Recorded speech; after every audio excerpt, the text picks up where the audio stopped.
سلام عفت پہ ہے تمہاری، سلام ہمت پہ ہے تمہاری۔ الرحمن الرحیم الحمد للہ نحمده ونستعینه ونستغفره ونؤمن به ونتوکل علیہ ونعوذ باللہ من شرور انفسنا ومن سیئات اعمالنا من يهده الله فلا مضل له ومن يضلله فلا هادي له ونشهد أن لا إله إلا الله وحده لا شريك له ونشهد أن سيدنا وحبيبنا وشفيعنا وسندنا ومولانا محمدا عبده ورسوله صلى الله تعالى عليه وعلى آله وأصحابه وبارك وسلم تسليما كثيرا كثيرا.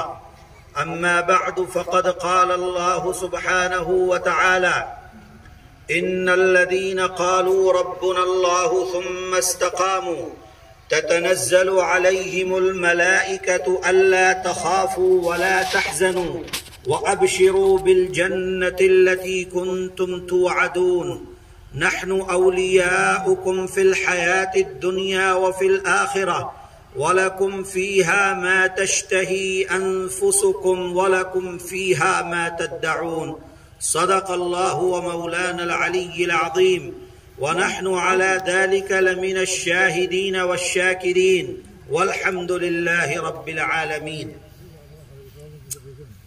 صدر محترم، علماء اکرام، حضرت قبلہ شیخ الحدیث صاحب دامت برکاتہم، اسٹیج پر موجود سماج کے مختلف طبقے سے تعلق رکھنے والے دانشوران قوم و ملت، اس مدرسے کے ذمہ داران، جمعیت علماء، مقامی جمعیت علماء کے اور کریم گنج جمعیت علماء کے ذمہ داران اور اس مدرسے کے جلسے میں شریک ہونے والے میرے محترم بزرگوں، بھائیوں، عزیز ساتھیوں، پردہ نشین مائیں اور بہنیں، طلبہ عزیز، آج کا یہ جلسہ جس کے مدرسے کے سالانہ جلسے میں ہم اور آپ شریک ہیں، سب سے پہلے میں مدرسے کے ذمہ داروں کو مبارکباد پیش کرتا ہوں کہ وہ یہاں پر اس قدر اعلیٰ کوالٹی کے ساتھ، جس میں ہر طرح کی تعلیم، جیسا کہ ابھی آپ کے سامنے مظاہرہ ہوا ہے، وہ تعلیم دے رہے ہیں۔ قرآن کریم کے حفظ کے ساتھ ساتھ انگلش، عربی، بنگلہ، اردو کی انہوں نے تقریر نہیں کرائی، بس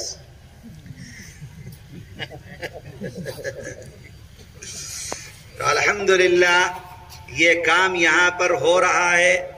مبارکباد کے مستحق ہیں مدرسے چلانے والے، مدرسے کے ذمہ دار۔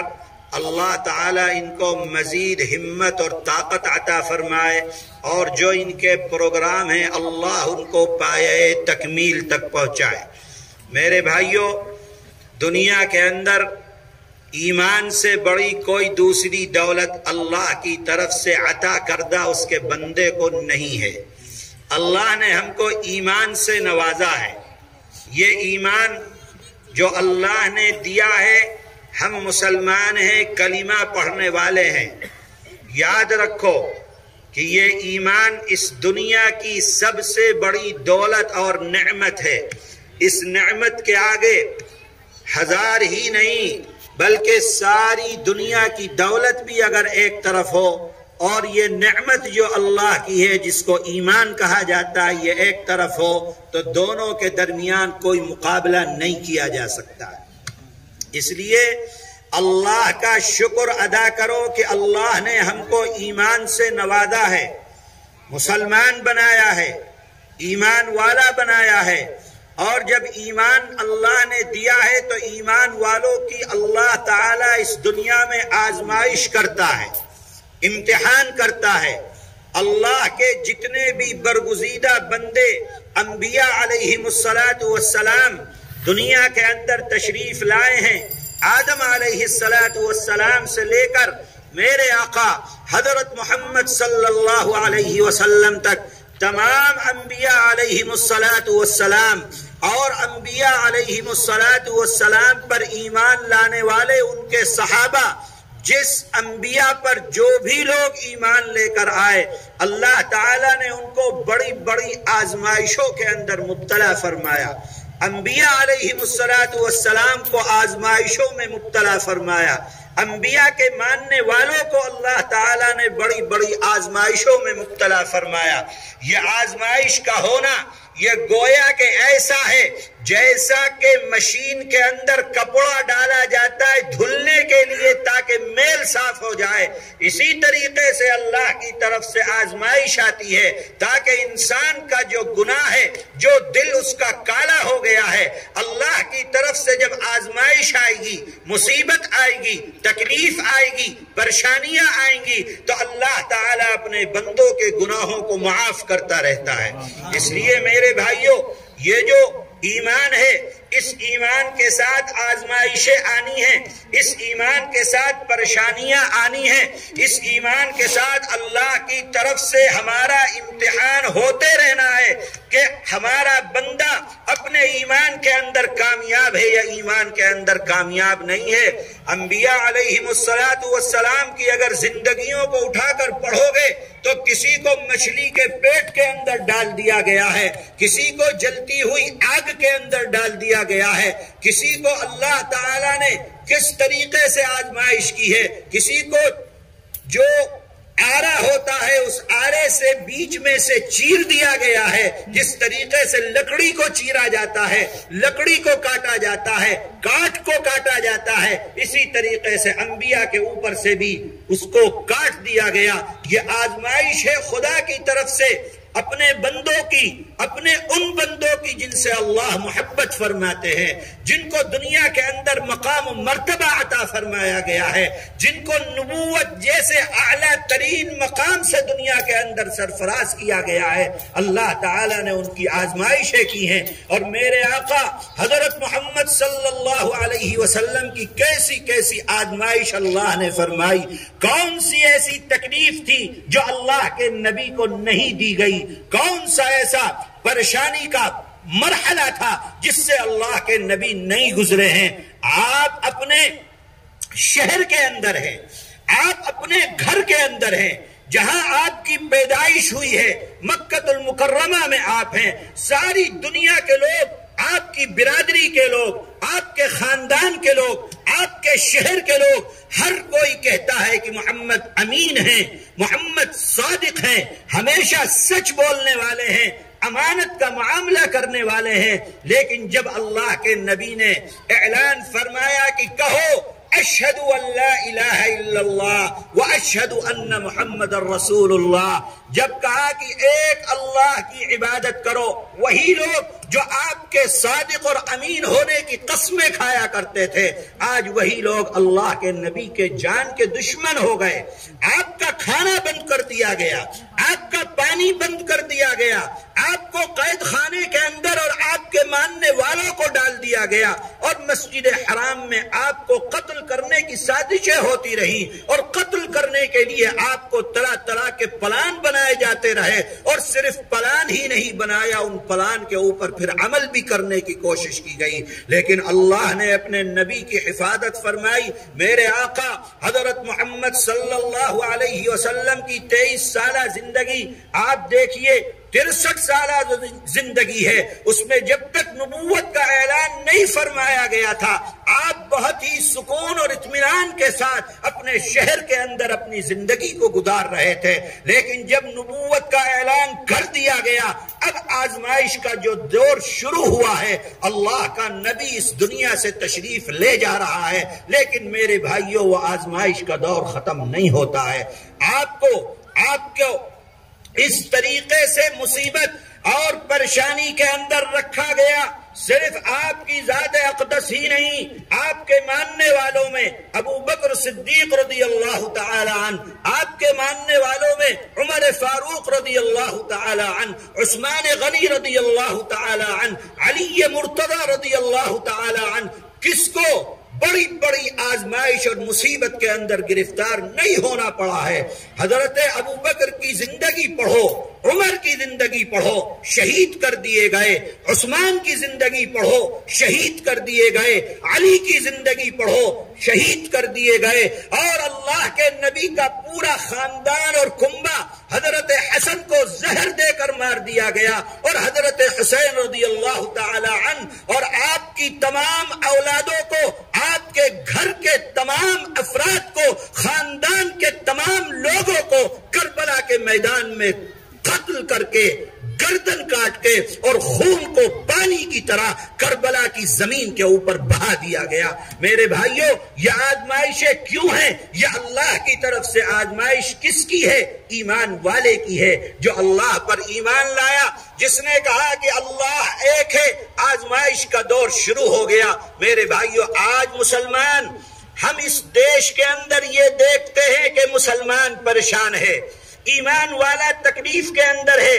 آج مسلمان اس سے مایوس ہوتا ہے کہ اس تکلیف کے اندر زندگی کیسے گزرے گی۔ اے مسلمانوں، مایوس ہونے کی ضرورت نہیں ہے، اے مسلمانوں، پریشان ہونے کی ضرورت نہیں ہے۔ اگر یہ آزمائش آ رہی ہے، یہ اللہ کی طرف سے امتحان ہے، یہ اللہ کی طرف سے تمہارے درجات کو بلند کرنے کے لیے ہے۔ اللہ تعالی اعلان فرماتا ہے، ان الذین، اللہ نے کہا کہ جو آدمی کہتا ہے ربنا اللہ، کہ اللہ میرا پروردگار ہے، ثم استقاموا، پھر کہنے کے بعد ثم استقاموا، پہاڑ کی طرح اس کے اوپر جم گیا ہے۔ جس طریقے سے پہاڑ کو نہیں ہلایا جا سکتا، اسی طریقے سے اس ایمان والے کو، ایمان کو بھی نہیں ہٹایا جا سکتا ہے ایمان سے۔ جس نے کہہ دیا ان الذین قالوا ربنا اللہ ثم استقاموا، پھر پہاڑ کی طرح اس کے اوپر جم گیا۔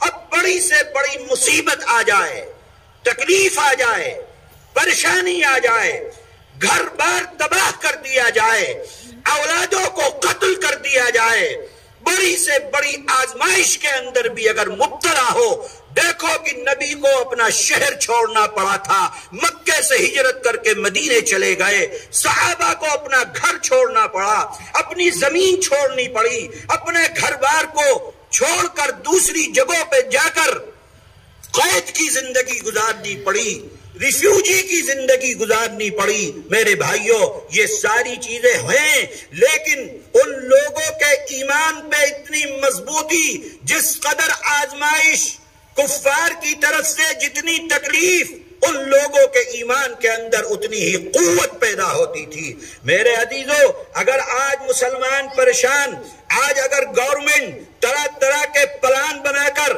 مسلمانوں کو پریشان کرنے کی کوشش کر رہی ہے، اے مسلمانوں کبھی پریشان مت ہونا، ایمان والوں کبھی پریشان مت ہونا، اس لیے کہ یہ اللہ کی طرف سے تمہارے اعمال کو بڑھانے کے لیے اور تمہارے کردار کو اللہ کے ہاں بلند کرنے کے لیے اللہ کی طرف سے یہ آزمائشیں آتی ہیں۔ جو آدمی کہتا ہے قالوا ربنا اللہ، اللہ میرا پروردگار ہے، ثم استقاموا، پھر جم گیا اس کے اوپر، اولاد قربان کرنی پڑے قربان کرنے کو تیار، اپنی جان جاتی ہے اپنی جان دینے کو تیار، لیکن اپنے ایمان کا سودا اگر مسلمان نہیں کرتا ہے، اپنے ایمان کو نہیں بیچتا ہے۔ آج تو مسلمان کے ایمان کو تھوڑے تھوڑے پیسوں میں خریدنے کی کوشش ہو رہی ہے۔ میرے بھائیوں، کچھ بھی دنیا کے اندر گزر جائے، اس بات کو یاد رکھنا کہ آج مرے ہو تو کل دوسرا دن ہے، کوئی موت کو ٹال نہیں سکتا۔ کسی کمرے کے اندر بند ہو جاؤ، بڑی سے بڑے پہاڑ کے اندر چھپ جاؤ، دنیا کے کسی کونے کے اندر چلے جاؤ، 7 زمینیں کھود کے اس کے اندر پہنچ جاؤ، یا ساتوں آسمان کے دروازے توڑ کر اوپر چلے جاؤ، لیکن موت کا فرشتہ وہاں بھی پہنچے گا اور اس کو موت، تمہاری موت یقینی ہے، برحق ہے۔ اللہ تعالیٰ نے جب پیدا کیا ہے تو موت بھی آنی ہے، اس لیے موت سے کبھی مت گھبرانا۔ اگر آزمائش آتی ہے، آزمائش کا ثابت قدمی کے ساتھ مقابلہ کرو، ثم استقاموا، جم جاؤ پہاڑ کی طرح اس چیز پر کہ اللہ تعالیٰ پر ایمان لے کر آئے ہیں، اب اس ایمان کو کبھی بھی کوئی بھی ہم سے نہیں چھین سکتا ہے۔ میرے بھائیوں، یہ آزمائشوں کے دور چل رہے ہیں، طرح طرح سے پریشان کیا جا رہا ہے۔ حکومتیں پلان بنا کر آج سے نہیں، یہ کوئی نئی چیز نہیں ہے کہ آج بھاجپا کی گورنمنٹ ہے تو اب پلان بننے لگے۔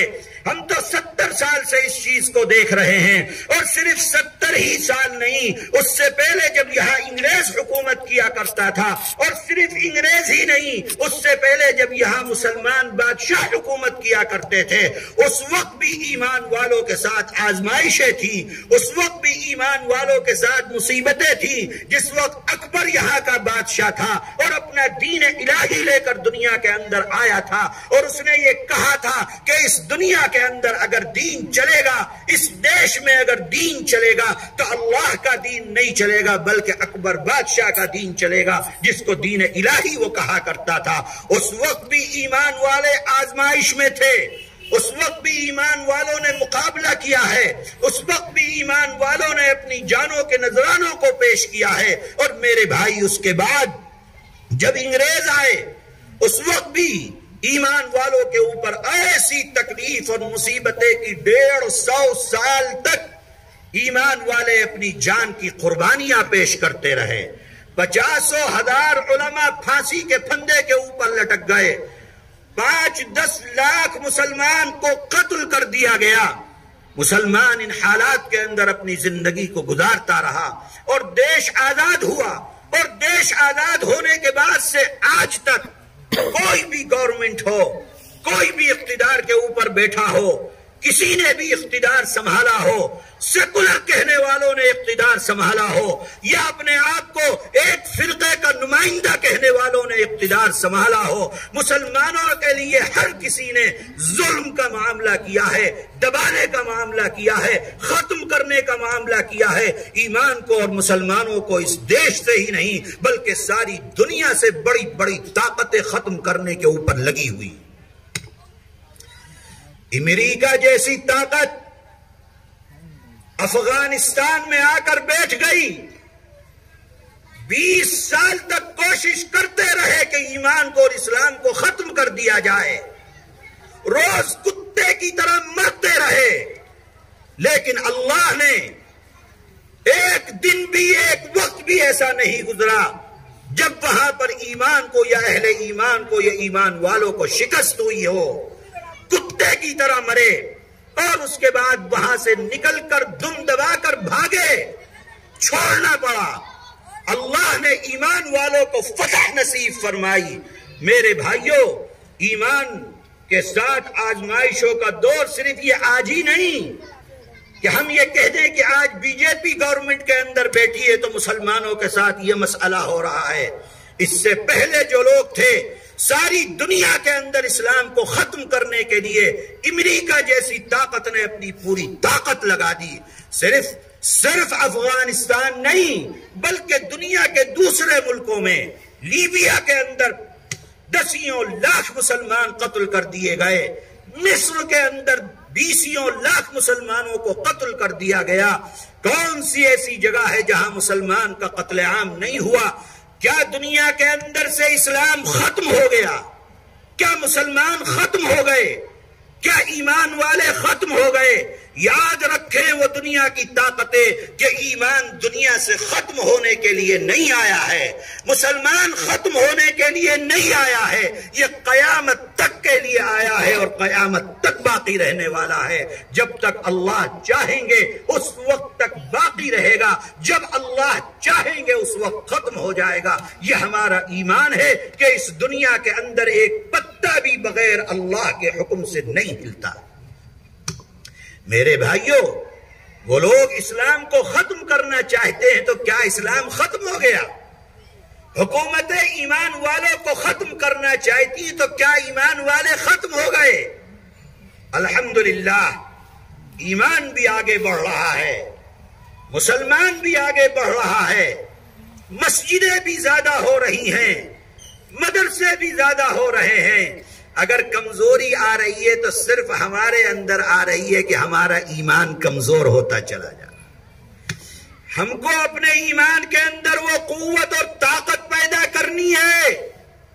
اللہ فرماتا ہے ثم استقاموا، پہاڑ کی طرح جم جاؤ۔ کیا ہوگا؟ تتنزل علیہم الملائکۃ الا تخافوا ولا تحزنوا وابشروا بالجنۃ التي کنتم توعدون۔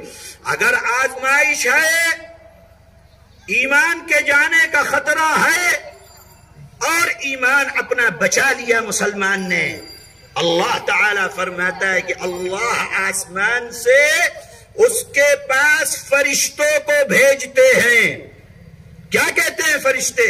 اللہ تخافو، کہ تم کو کوئی خوف کرنے کی ضرورت نہیں ہے، اللہ تخافو ولا تحزنو، کوئی غم کرنے کی ضرورت نہیں ہے۔ اے مسلمانوں، دیکھا ہوگا تم نے کرناٹک کے اندر مسئلہ چل رہا ہے حجاب پر، برقعے پر۔ اسکول اور کالج میں کہا جاتا ہے کہ ہم برقع پہن کر نہیں آنے دیں گے۔ دیکھا ہوگا تم نے ایک لڑکی ہے اور 70-80 کے قریب نوجوان لڑکے جو اپنے کندھے پر بی جے پی کا یا RSS کا گمچھا ڈال کے اور جے شری رام کے نعرے لگاتے ہوئے اس بچی کو ہراساں کرنے کی کوشش کرتے ہیں، اس بچی کو دبانے کی کوشش کرتے ہیں، اس بچی کو خوف کے اندر مبتلا کرنے کی کوشش کرتے ہیں۔ لیکن وہ بچی انہی بھیڑیوں کے درمیان نعرہ تکبیر اللہ اکبر بلند کرتی ہے، اللہ اکبر کا نعرہ لگاتی ہے۔ آج ساری دنیا کے اندر اس سے زیادہ کوئی فیمس نہیں ہے جتنا اللہ نے اس لڑکی کو ساری دنیا کے اندر فیمس کر دیا۔ بڑے بڑے ٹک ٹاک بنانے والی، اپنے جسموں کی نمائش کرنے والی لڑکیاں ختم ہو گئیں، پیچھے پڑ گئیں، پیچھے ہو گئیں۔ اللہ نے اپنا نام لینے کی وجہ سے اس بچی کو ساری دنیا کے اندر ہیروئن بنا کر پیش کر دیا۔ کیوں؟ قالوا ربنا اللہ ثم استقاموا، پھر وہ اس کے اوپر جم گئی۔ جان جاتی ہے تو چلی جائے۔ یہ غنڈے بدماش، یہ کتے اگر مارتے ہیں تو مار دیں، یہ نوچتے ہیں تو نوچ لیں، یہ بے عزت کرنا چاہتے ہیں تو کر دیں، لیکن اس نے اللہ کا نام لینا، اپنی عزت کے ساتھ کھلواڑ کرنا گوارا نہیں کیا۔ اللہ کا فرمان ہے اللہ تخافوا ولا تحزنوا، غم کرنے کی ضرورت نہیں ہے، اللہ آسمان پر بیٹھے ہوئے ہیں۔ خوف کرنے کی ضرورت نہیں ہے، ارے طاقت تو اللہ کے ہاتھ میں ہے۔ یہ دنیا کے طاقتوروں کے پاس کون سی طاقت ہے؟ ان کے پاس کوئی طاقت نہیں ہے۔ ابھی اللہ نے ایک چھوٹا سا وائرس بھیج دیا کورونا کے نام سے، جو دکھتا نہیں ہے، جو وزن کے اندر نہیں آتا، جس کو پکڑا نہیں جاتا۔ ایک ذرا سی چیز بھیج دی اور ساری دنیا کے اوپر تالا لگ گیا۔ بڑے بڑی حکومتیں اپنے کمروں میں بند ہو گئیں، ہوائی جہاز نے اڑنا چھوڑ دیا، گاڑیوں نے چلنا چھوڑ دیا، ٹرینوں نے دوڑنا چھوڑ دیا۔ ساری دنیا پر تالا لگا کر ایک چھوٹے سے وائرس کے ذریعے سے اللہ نے اپنی طاقت کا مظاہرہ فرما دیا۔ کہاں انسان جی رہا ہے؟ کون سی طاقت ہے انسان کے پاس؟ آج زمین ہلا دے، زلزلہ آ جائے، پوری کی پوری بستی زمین کے اندر چلی جائے، کون سی طاقت ہے انسانوں کے پاس؟ اللہ چاہے تو آسمان سے آگ کی بارش نازل فرما دے، سب کو جلا کر راکھ کر دے، کون سی طاقت ہے انسان کے پاس؟ میرے بھائی، انسان جس پر اتراتا ہے وہ کوئی طاقت اس کے پاس نہیں ہے۔ جو بھی طاقت ہے، طاقتوں کا مالک جو ہے وہ اللہ ہے، وہ آسمان کے اوپر بیٹھے ہوئے ہیں۔ اس لیے میرے بھائیوں، ایمان دیا ہے، اس پر جم جاؤ، اس طریقے سے جم جاؤ کہ ساری دنیا کی دولت اگر تمہارے قدموں میں لا کر رکھ دی جائے اور تمہارے ایمان کا سودا کیا جائے تو تم اپنے ایمان کا سودا مت ہونے دو. تتنزل علیہم الملائکۃ الا تخافوا ولا تحزنوا وابشروا بالجنۃ التي کنتم توعدون. اور یہ فرشتہ صرف اس وقت ہی نہیں، تمہاری حفاظت کے لیے اب بھی اللہ بھیجیں گے. جب تم مرنے لگو گے اللہ تمہاری موت سے پہلے فرشتہ تمہارے پاس بھیجیں گے. جب تم مر جاؤ گے قبر میں جاؤ گے اللہ اس قبر میں تمہارے لیے اس فرشتے کو بھیجیں گے تاکہ وہاں کی منزلیں آسان ہو.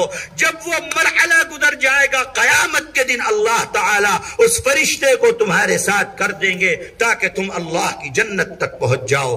میرے بھائیوں غم مت کرو، وہ جنت کا وعدہ اللہ کا تمہارے ساتھ ہے جس نے کہا کہ میں ایمان لایا اور پھر اس ایمان پر ثابت قدمی اس طریقے سے کہ دنیا کی بڑی سے بڑی مصیبت، آزمائش، تکلیف، پریشانی جو کچھ بھی ہے اس کو وہ اپنے اوپر جھیلتا ہے لیکن اپنے ایمان کا سودا نہیں کرتا. اللہ تعالی نے آپ سب کے لیے اس جنت کو تیار رکھا ہوا. پھر آگے فرماتے ہیں نحن اولیاؤکم فی الحیات الدنیا وفی الآخرہ، ہم تمہارے ولی ہیں دنیا کے اندر بھی اور ہم تمہارے ولی ہیں آخرت کے اندر بھی. نحن اولیاؤکم، ولی کا کیا مطلب ہے؟ جیسے تمہارا باپ ایک بچہ ہے، اس بچے کا باپ اس کا ولی ہوتا ہے. بچہ چھوٹا سا ہے 2 سال 3 سال، اس کو کوئی فکر نہیں ہے کہ کھائے گا کہاں سے. باپ کو فکر ہے کہ باپ کہاں سے کما کے لائے گا اپنے بچے کو کھلائے گا. کھلونا چاہیے، بچے کو کوئی فکر نہیں ہے، اپنے ولی سے اپنے باپ سے کہے گا کہ مجھ کو فلاں چیز چاہیے. باپ کہاں سے لے کر آئے گا وہ فکر اس ولی کو کرنی ہے. بچے کی کیا خواہش ہے اس کو پورا کرنا کس کا کام ہے؟ ولی کا کام ہے، باپ کا کام ہے. اللہ فرماتا ہے نحن اولیاؤکم فی الحیات الدنیا وفی الآخرہ، اب دنیا کی زندگی میں بھی ہم تمہارے ولی ہیں. گویا کہ اب اس انسان کو جو ایمان لایا، ایمان پر ثابت قدم رہا، بڑی سے بڑی مصیبت کو، پریشانی کو، تکلیف کو، اس کے ایمان کو کمزور نہیں ہونے دیا. اللہ فرماتا ہے اب تجھے کسی غم کرنے کی ضرورت نہیں ہے، اب جو کچھ تیرا مسئلہ ہے وہ میرا مسئلہ ہے. تیرا دشمن میرا دشمن، تیری تکلیف میری تکلیف، تیری ضرورت میری ضرورت، اس کو کیسے پورا کرنا ہے میں جانتا ہوں، میں کروں گا. اور صرف دنیا ہی میں نہیں بلکہ فرماتے ہیں وفی الآخرہ، اور آخرت میں بھی وَلَكُمْ فِيهَا مَا تَشْتَهِي أَنفُسُكُمْ وَلَكُمْ فِيهَا مَا تَدَّعُونَ. جو انسان چاہے گا وہ اس کو ملے گا. کس انسان کو؟ کس انسان کو میرے بھائی؟ اس کو نہیں جو داڑھی کاٹتا ہے، اس کو نہیں جو اللہ کی نافرمانی کرتا ہے، اس کو نہیں جو اپنے سواد کے لیے نماز کو چھوڑ دیتا ہے، اس کو نہیں جو 2-4 ٹکا کمانے کے لیے بازاروں میں پھرتا ہے اور نماز سے غافل لیتا ہے، قرآن نہیں پڑھتا، ماں باپ کی خدمت نہیں کرتا، استاذ کی بات نہیں مانتا، دھوکہ دیتا ہے، چوری کرتا ہے، دغا دیتا ہے. میرے بھائی وہ ایمان والا بندہ نہیں ہے. ایمان کے اندر مضبوطی پیدا کرو.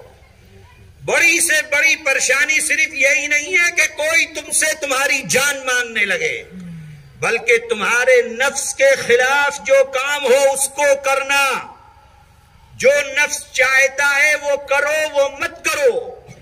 نفس کہتا ہے گناہ کرو، گناہ اگر کر لیا تو تمہارے پاس کیا ایمان ہے؟ گناہ کا جی چاہتا ہے مت کرو.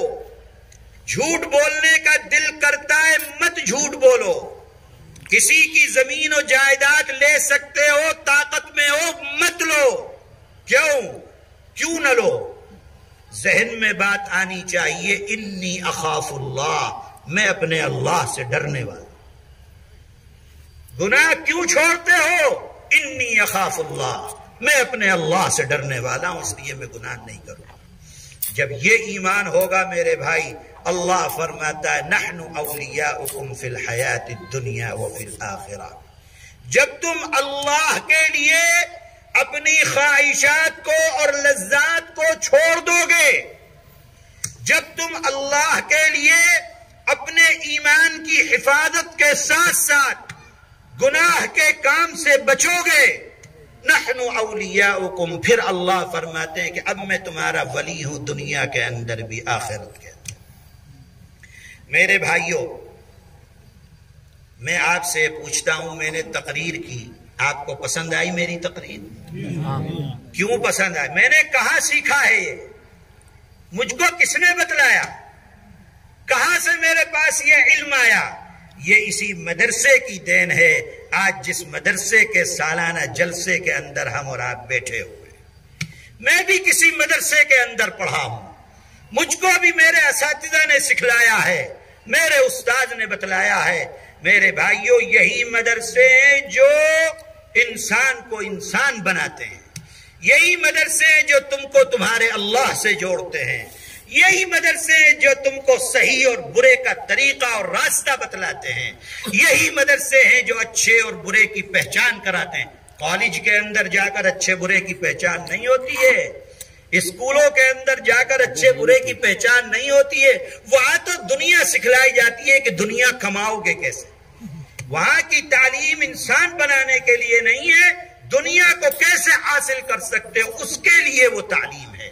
تم اللہ کون ہے، کیا مقام و مرتبہ ہے، جناب رسول اللہ صلی اللہ علیہ وسلم کیا پیغام لے کر آئے ہیں، کیا شریعت لے کر آئے ہیں، دین کا ایمان کا تقاضا کیا ہے.